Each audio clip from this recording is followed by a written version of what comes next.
Wow. Like literally, wow. This is the best, one of the best MCU projects I've ever seen. Literally, the best.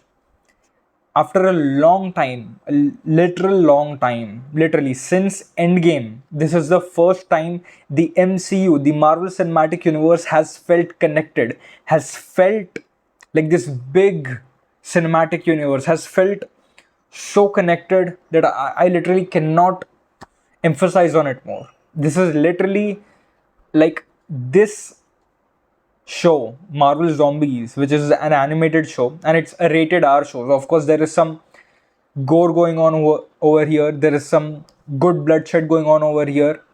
And this, we got to see the first glimpse of this story almost 4 years ago from the first season of What If.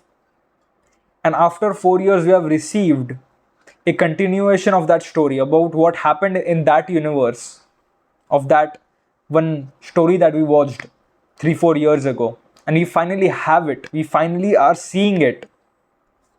And it is one of the best MCU projects ever. Literally, one of the best MCU projects. I cannot emphasize on it more because trust me, this is what MCU is. This is what a superhero universe, a comic universe is, and this is just it.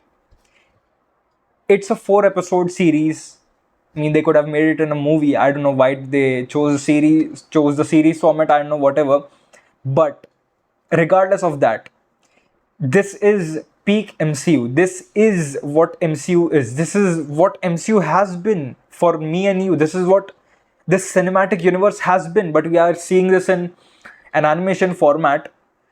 It's fine, no doubt, but this is MCU. This is literally what we hoped to see in the Marvel Cinematic Universe. And after a long time, after 5 years of going through all these movies and shows, whatever is happening in whatever world, this is the first time this entire universe has come together to form a story. And it's brilliant. It's amazing. It's literally amazing. So let's just start off with the first episode. So in the first episode, we are introduced with the Young Avengers, which is Kate Bishop, Kamala Khan, and Riri Williams. And they are in this zombie apocalypse land, and they are kind of finding this shield facility where they have to take this gadget that they found from a spaceship. So they are going to take that to the shield facility. Now, in their journey, they find two people fighting, and those two people are Icarus and Captain Marvel. So Captain Marvel has been infected by the zombie virus. Icarus has not, because Icarus is inorganic. He is kind of a robot, a advanced artificial intelligence, kind of like Vision, you know. So they cannot get zombified. So literally, since this apocalypse, Icarus and Captain Marvel have been fighting, have been just going at it.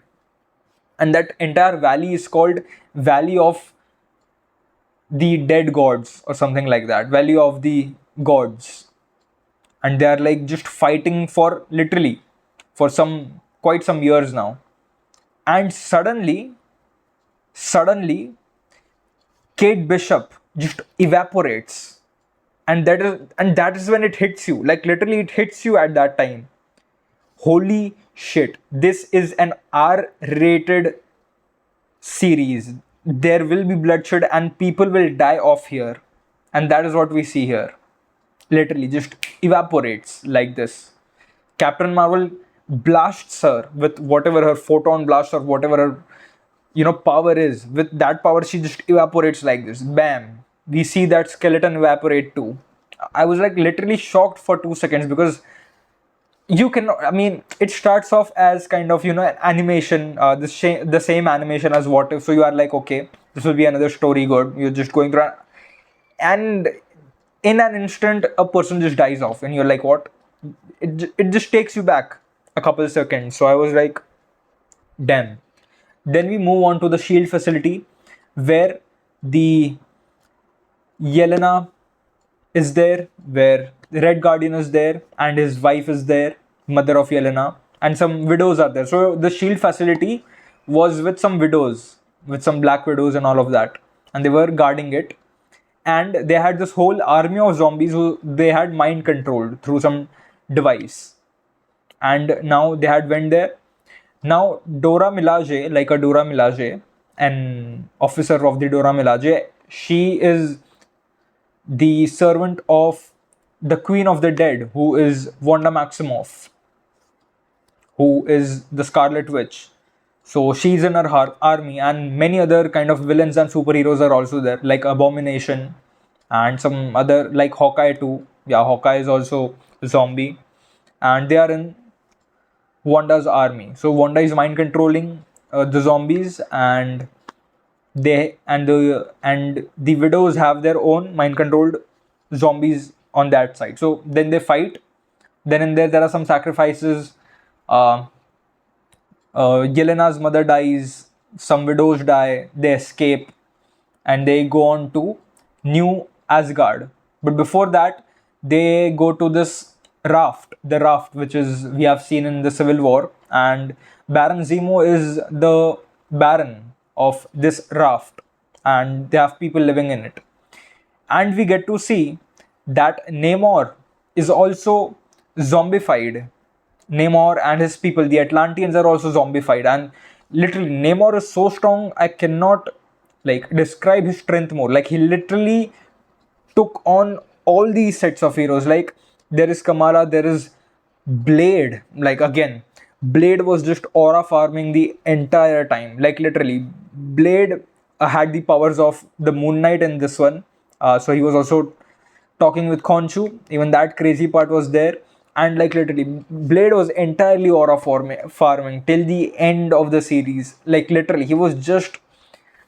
It was just so funny, man. It was just so funny, and such a spectacle as well, because he was the most powerful among that set of heroes. They're the people who were kind of fighting against the zombies, and this Namor, who is a zombie, just outmatches everyone, and he's like the strongest of them all, of all the heroes that we have encountered till now. So it was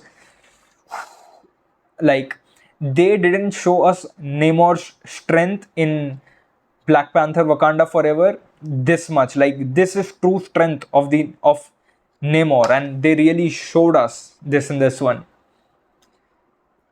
And then they go on to New Asgard, where we get to see the backstory of what happened with Spider-Man, Scott Lang, who is Ant-Man, and Black Panther in Wakanda. So with the zombie Thanos. So zombie Thanos actually gains the other Infinity Stones as well, and as he's going to kind of use the power, Thor enters, and Thor kind of beats something, like he beats him 1-2 times, but again this zombie Thanos defeats him in a way, which is also a good take on it.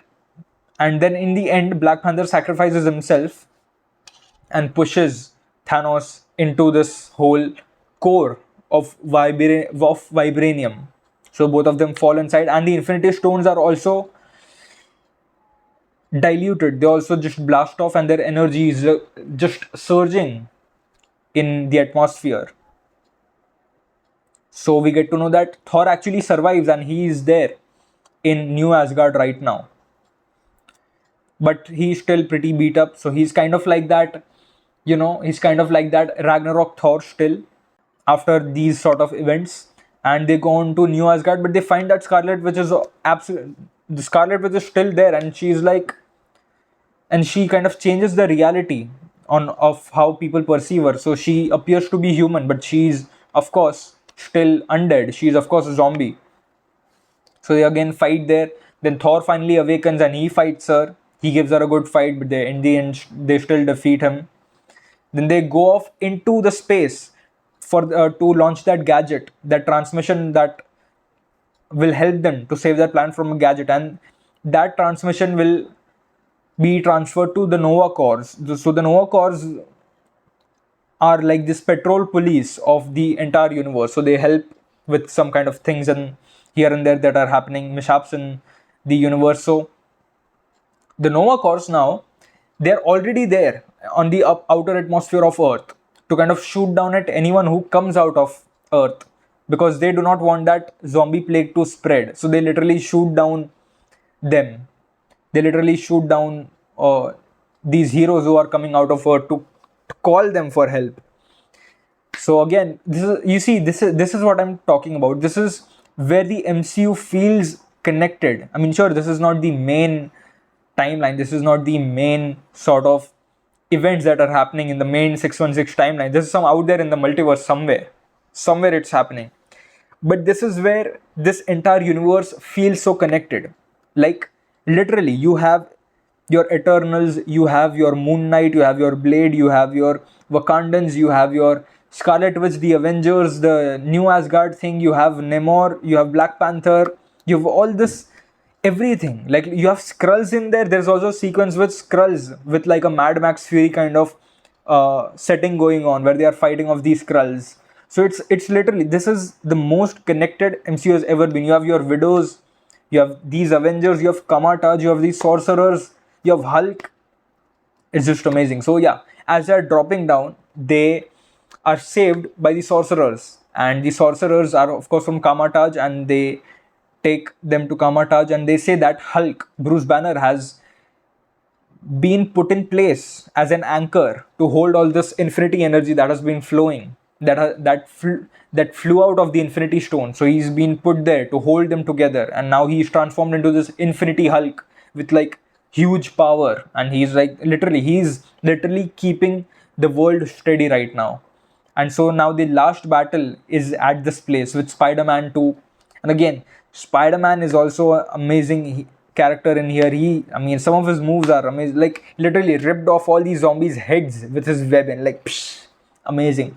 Also, some of these fight sequences, the Blade fight sequences are amazing, man. What can I say about? Like he's the entire time. Let me just tell you, he's just aura farming. There's literally nothing else to Blade in. He's literally aura farming and being a schizophrenic with being the Moon Knight and the avatar of Khonshu as well. So that's just it. It was a super packed MCU fest. Like this is what superheroes are for. This is what these projects are for. You know, it. You see, this is how it's done right. Because with What If, as you get to know, you're sure these things are happening, but these things are like thrown at your face in What If. But in the story, they are not thrown into your face. They are inculcated into the story in a way where it just feels natural. Okay, yeah, this is happening. This is the world which has been built out. But with What If, it's like it's just happening anywhere. It's just random. Things are just happening. This is the multiverse. Yeah, just let shit happen, man. But this is where stories take form. This is that project of the MCU that I think everyone should watch, because this is true MCU. This is what the Avengers is. This is what this entire idea of the MCU with so many different characters and all these coalitions and parts and all this different side of the world is. This is what truly MCU is. So go and definitely check it out. This is a rated R show, so there will be bloodshed. It is amazing, and in the end it's like Wanda takes control of the entire world. So there is not a happy ending for it. This is literally a desolate world. This is a grim ending. There is nothing to be kind of happy about in this world. Everything is just undead. Like things are rotting. And this is the end of, or at least what we got to know of this world. I do believe they do. I don't know if they can do a season 2 or not, because this has great potential. Again, with the animation style, it's a little bugging sometimes, because this animation style is kind of little and offbeat to say, but it's still, the story just packs a literal punch. It's amazing. You have to see it. I mean, I literally cannot emphasize more on how much you should watch this. This is peak MCU. Like, let me just repeat it again and again. This is peak MCU. I cannot. I don't know. I mean, this is. I mean, just check it out. It's amazing. Amazing. Go check it out. This is it. This is MCU. This is what we were hoping for since Endgame, and after waiting for 5 years, almost 5-6 years, this is where the MCU combines. Even though it is not a main timeline story, forget about it. But this is all the characters, all the new characters that we have known, and some of the past characters as well. And this is where all of it comes together. Might not be in a story that you might want, but this is a story that you should definitely check out. So check it out. Great story. Just great overall. Check it out. That's it. Sub to the channel. I hope you liked it because I loved watching this one. I had a feast. I just loved this, man. So yeah, that's it. Sub to the channel. That's it. I'll see you in the next.